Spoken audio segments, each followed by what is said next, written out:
one of many tragic stories from the chaos that unfolded in Kabul following the US withdrawal from Afghanistan last summer.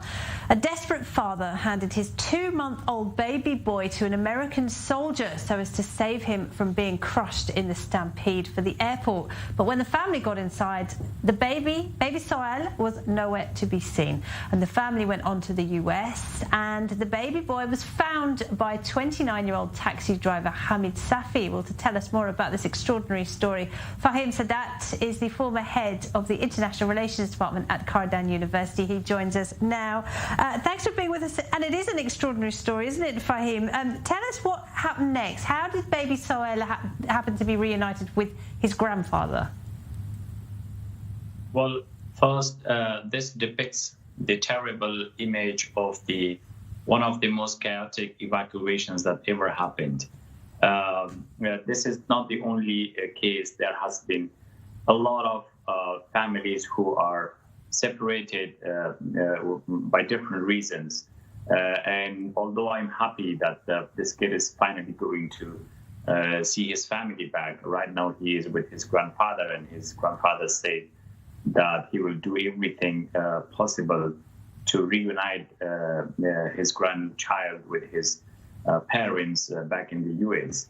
But as I said, this is not the only case. I myself was a witness to a woman on 29 August when I was leaving Kabul to Germany. She was crying before boarding to the plane.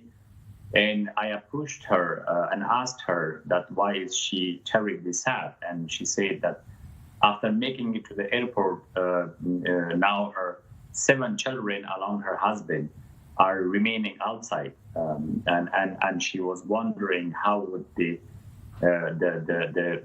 trip to US or anywhere she was boarding would look like, being a lonely woman. I think she was an ex-police officer.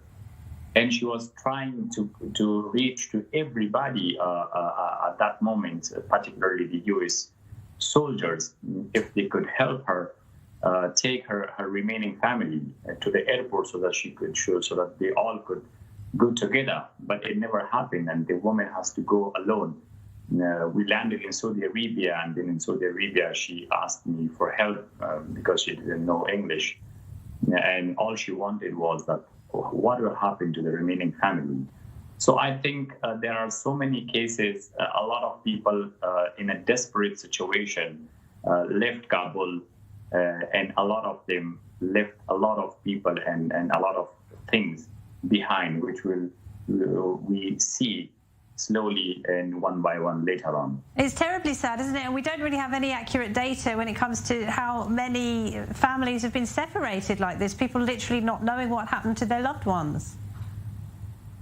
Actually, a lot of families are separated because, number one, not everybody could make it to the airport. Number two, not everybody was on the list from the families.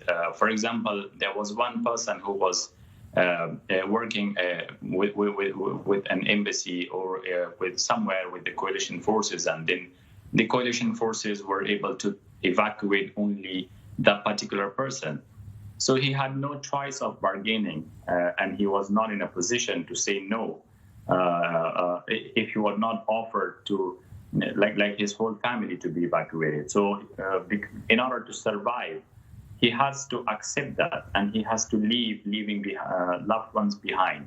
And I think the world really needs to consider the reunification of a lot of these people who are in different spots at the moment, from Qatar to Kosovo to US to Germany. Let's hope more Afghan families are reunited this year. Fahim Sadat, thank you so much. You're welcome.